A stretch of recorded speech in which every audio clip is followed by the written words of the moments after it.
Oh, let me fix this. Happy days, the Aletsch glacier. Woohoo! After spending a few days in Disentis, visiting the Paragliding World Cup, I flew back. TUS was cancelled on the first day, so an evening flight got me as far as the Blue Lines, and then camped on that small knoll. And the next day, difficult conditions. I can't even remember. Maybe I hitched to Furkapass, and then I hitched back up to the Furkapass because the first time I bombed out. Continued and then had a nice high landing up here. The next morning flew across and bombed out and had to fly again. And then finally got into the big mountains down this way, but an early landing. And then the next day it was a late start, but finally got to have an amazing flight down this glacier towards the Grand Combin. First thermal of the flight, last day of the comp that the task has been cancelled, and just look out. I only got 5k's from Disentis, then I walked and hitched up to here, and I've just flown across, and hopefully I can make something of this ridge that was absolutely going off when the wind was coming through Oberalppass the other day. Oh, this place is awesome! Awesome! The wind on that lake's a bit unusual. I think I'm going to try that spur, and if that doesn't work, I'd like you to come back and tour or just go straight up there. And fly through one of those holes in the morning. There's a hut tucked in here. Oh, it's all going very well. Very nice. That's the valley I've come from, and down that way leads to Italy. Still Switzerland, but yeah. Andermatt, I've come down here. Look at that. Good to get those electrical cables behind me, but not sure if there's any lift here. Well, the first flight today from the Disentis was not very productive. It was nice, but I don't know, I just didn't get very far, about 5k's. But I walked and hitched up, and the second flight was pretty cool because I was able to soar the northerly and went deep into the mountains, came back out again, and then I soared close to Andermatt from real low, and then did a tailwind glide up to Oberalp. I'm going to camp on that knob there. You can see a low cloud. So got options of flying the sunny side, or if the northerly comes through, the windy side tomorrow. 9:25 in the morning, and it's looking good. Vercofly is behind. Sometimes you can see these wisps of cloud shooting up, but it's not as good as it would have been because I've got a lot of shading now.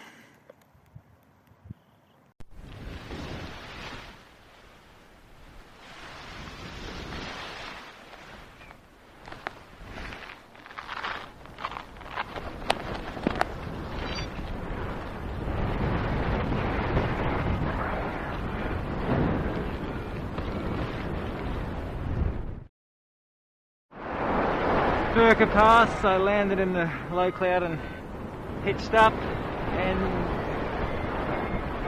some lift, which is excellent. And I can see where we walked from Grimsel Pass to Rhone glacier in my brother 4 years ago. 7 years ago actually. Not going too well, unfortunately. Oh, that waterfall is epic. Furkapass. Well, I bombed and goms, but hitched up for another go with Niels, who's actually taking photos of me at the moment. He's just out for a drive to take some photos, so there you go. The Rhone glacier, head of the Rhone. Pretty much the only thermal of the flight that's got me any height, just before the Grimsel snag. Second attempt launching near Grimsel Pass, the source of the Rhone, and the Grimsel Pass. That's where I ended up last time. Let's see if we can do better. Nice to get up to base. It's under 10,000 feet. Looking towards the Italian air mass coming over, down the Rhone and the Grimsel Pass, and the head of the Rhone where I came from. haven't been back to cloud base yet, and there's a light tailwind in this direction, not what you'd expect. So very slow flight. I'm across from the Aletsch glacier, a bit out of view. You can see the Grimsel Pass clouds pouring over, and this is the Pass. So yeah, I think it's coming through here. Trying to get into the convergence. It's a little bit bumpy. I can feel the wind coming back here. Pass convergence, and this is the closest I've been to cloud base since the head of the valley, believe it or not. Bit of an oasis between cloudy skies in the Rhone Valley here. Woo! So there was a lot of static noise from the external mic I was using, and in a later flight in this trip I got no sound whatsoever, but basically I was looking for a campsite nice and high for the second night, and it ended up being a lot higher than the first night. That was a really slow flight. Anyway, I've done my business and I'm glad to be high, and we'll just wander up and find a camp. So epic views looking towards Italy on the mountains, which I flew on the other side of on my way to Disentis. Bernese Oberland, it's 5 to 7 in the morning, the sun's about to come up. And it doesn't seem like there's a lot of change in the weather. Bit of a breeze, not too much from the west. Humidity lets you see what's going on. I think we're going to go back to bed for a bit. So there's a col just around the corner. One idea was to glide through that. I think it's too windy at the moment. And the other one is just to cross to the sunny side of the Rhone. Get a closer look at the peaks of the Bernese Oberland.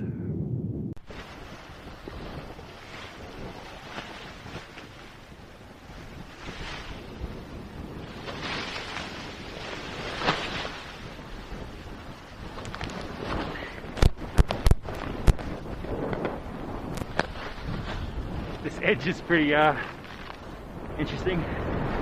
Anyway, the plan is to saw here a bit if I can, and then cross the Rhone. It's not too bad, but it's a bit rough in here. We've got to take this and go. Well, from 1,000 feet higher than this, I got a thermal gain 300 feet, and that's led me to lose all this on top of that. Yeah, I flew past half a dozen paragliders with their wings laid out on launch. Looks like one sucker's taken to the air. Looks like a high performance glider. Watch how they go. Shade is nice. Sling loading timber.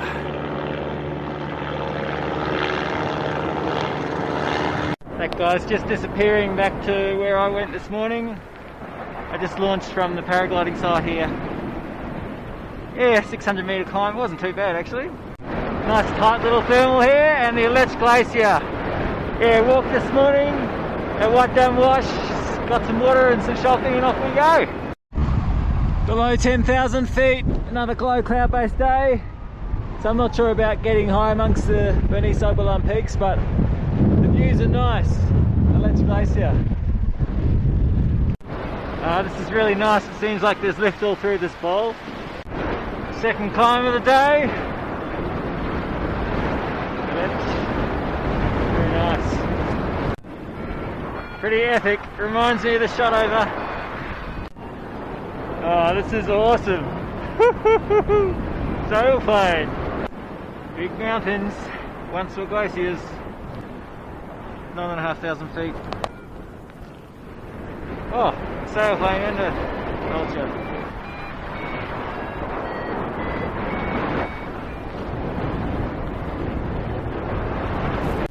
Over there's the Lurchental, long valley, and I just hit the northerly, so I was trying to figure out whether to stay on this side or cross the Rhone. I think I'm going to cross.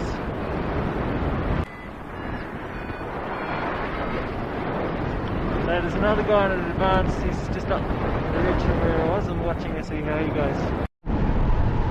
So the view from 10,000 feet, that other paraglider went that way. So I'm going to cross this smirk and hopefully wish me luck, get up on the other side. But it's been nice. So which way would you go? I think I'm going to have to follow the mountains, eh? Might not forgive myself otherwise. That spur looks nice, but it's kind of in the middle of nowhere. Good decision to cross, I think. The wind's pushing things up the spur. I don't like that low cloud and haze ahead. I've got the Rhone crossing out of the way, and yeah, a couple of sailplanes are here, and the views are really opening up. Yep, I'm definitely glad I came. Woo-hoo-hoo! Did I mention cloud base is higher on this side? Oh yeah. Only just made it through that coal. That's where I've come from. This is where I'm going. You can see the Matterhorn, that big black thing in the back. And I had a bit of a hard time getting through that coal, but I made it.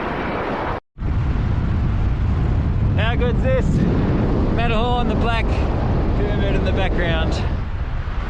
I've been here before, 2015 Alps. I had to land here, but it's early in the day now, so fingers crossed. I've gained almost 100 metres, slowly. That's where I landed 6 years ago. Well, like the last flight, I've lost 500 metres more than I needed to. I'm not going to have to walk to back to the exact same spot. So 6 years ago there was actually pretty strong westerly pushing through the coal, and it seems like it's just started here. I don't think it was like that when I landed. Yeah, it's at least 5 knots, I reckon, just here. Yeah, definitely westerly blowing down the slope here. I definitely got the last gasp of the day. The clouds have dissipated as well. So yeah, probably good thing I landed when I did. Otherwise it would have been pretty shit. In this way, just got a nice evening walk. Just spotted a sailplane up there. It's 2 minutes to 7, and I'm going to camp close to here. So down there is where I landed after my Matterhorn flight, the 2015 Alps, and camp here. There's someone else found a spot just over there, and the westerly is here. That's the pass I'm going to walk up to. It's 1 or 2 knots from the west from that way, and a blue day for a change.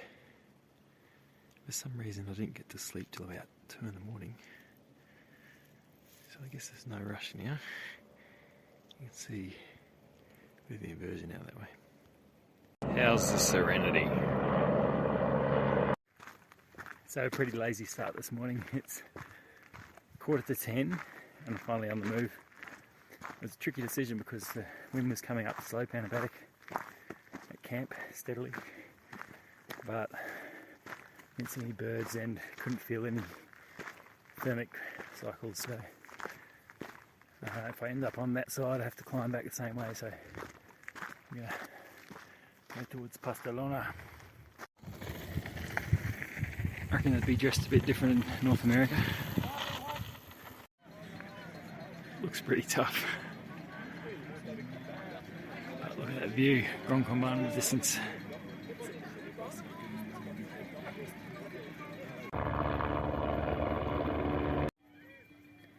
It's so still here, I'm not sure if I should have gotten up earlier and gone for a glide either to that coal or maybe the Aletsch on the left, or if I should just hang around.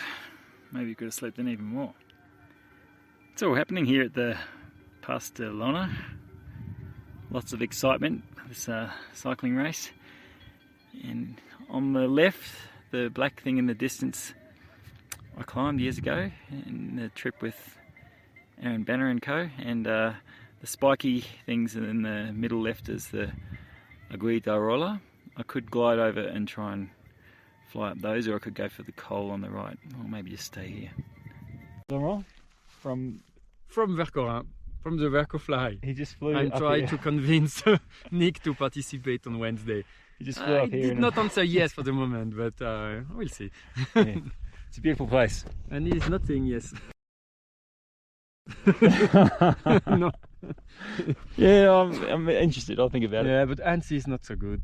Yeah, No, too too low. many people, Oh, too yeah. low, and too many people. Yeah. I think you're better here. Yeah. So as you heard, that was Laurent, who was organising the Vercofly. While I was waiting to launch, just thinking, oh, it's so stable, I better wait till the thermal start. He actually flew in and top landed just above me. And from this part, I don't have any sound. Something happened with my mic, so all those words of wisdom that I was muttering as I was flying along are lost. It's quite stable, so the climbs are just on the peaks, so it's a nice smooth glide, but hopefully I can manage to get up on the other side. There is some clouds for me here, So it was a late start day, but it was pretty cool just watching the cycling race and the choppers flying past and just hanging out with Laurent for a little while. So light valley wind coming up from that way, barely enough to soar. Where would you go? Poked around in there and then came back here, and there's just a gentle thermal coming up this spur. And as I got closer to the bigger mountains, my chances of getting high were better because, yeah, on the big rocky faces, sometimes you can find something that busts through the stable inverted conditions, and that's what I got eventually. So it ended up being an amazing day, and I don't have all the audio of when I was just above the glaciers and losing my mind, but yeah, I was having a pretty good time up there later on. It's smooth enough to thermal with one hand, but I don't want to lose the thermal, but I can't help it, I just want a video. So Matterhorn down that way, Italy down that way, and that's kind of where I want to go, down there. So we're in the southern part of Switzerland looking towards Italy, and because it had been such hard work to get up here and there was so much anticipation and finally got above the peaks, I guess I started to get pretty excited around now. Holy crap, man! So, what do you think I'm going to try and do? I think I'm high enough. Man, this is crazy. If you haven't guessed it already, yeah, that's where I was planning to go, straight down that really long glacier. So I was topping up as much as I could because it's a pretty long glacier, and I didn't know if I would hit some wind at the end, and it turned out I did hit some wind at the end, and it was pretty hard, so I'm pretty grateful that I topped up wherever I could, and obviously I was in no rush to leave this area. It's absolutely beautiful, so yeah, you can see how long it is there, looking back along it, and I'm not sure exactly when I started to hit the wind. Maybe it was just a little further on. That's the Grand Combin ahead, which I was probably pointing out, and yeah, here I was in the wind, and I think I was trying to soar it. I wasn't having much success, but at least I wasn't going to land on a glacier anymore. But I still had to find a safe landing because ahead it was quite bumpy there, and it was a really strong wind. So here I am. I think I was getting a bit of a beating here, but I was looking at it landing ahead of me and hoping to sneak in there before it got too strong, and yeah, I didn't have any problems in the end, but it was pretty rough in there. So yeah, you can see a bit of wind when I got on the ground. I was actually in a little hollow, so I was out of the strongest wind, but yeah, it was good to get down and cross that glacier. Fantastic. So now that I'm here, the hut's just over the little hillock, I'm thinking I might go back the way I came, had other presence of mind. I might have gone to that spur there to ridge soar up, and that Col as the walking track takes me to Italy, and that'll be a good place to start tomorrow. So I've still got time. I think it's a bit annoying to have to walk down the hill and back up the other side, but I might be able to fly the other side. Yeah, now I'm fairly certain it's just early wind. There was light winds above, so it's not really westerly. But yeah, those cliffs were working a little bit turbulent, but going up the hill as you'd expect. But it's, you know, it's gone over this lump behind me. Yeah, so I'm trying to shield the phone from the wind, which is probably 20 knots in the Venturi at least. So yeah, the idea of ridge soaring and then popping onto spurs. Yeah, nah. I'm going to walk down. There's a track into that gorge, so I'll be able to feel how bad it is, and then get up that slope a bit later. It's already 5 PM, so there it is anyway, the Grand Combin, and I'll be able to reach Italy even if it's by foot tonight. Be great to land at a hut, so I'm inside for the bad weather though. yeah, I'll keep monitoring the situation as I walk up the gorge and hopefully fly to Italy. Another glacier down the drain, really milky water. So there's a bit of valley wind, but it's got a catabatic slant on it, a bit pie in the sky, so I'm racing to get to the pass to fly off and hopefully get a bit of lift on the other side. You gotta have some hope. 21st of August and there's still snow on the track, and they're bicycle tracks, and that is the glacier I flew down. Not long to the pass, half a k. I'm a bit heartbroken. The wind is coming from Switzerland. It was very light before, but enough to make launching a pain in the ass. Now it's actually making a story.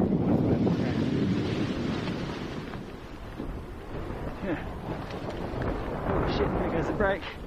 That's why I usually put the gloves on after launching. Is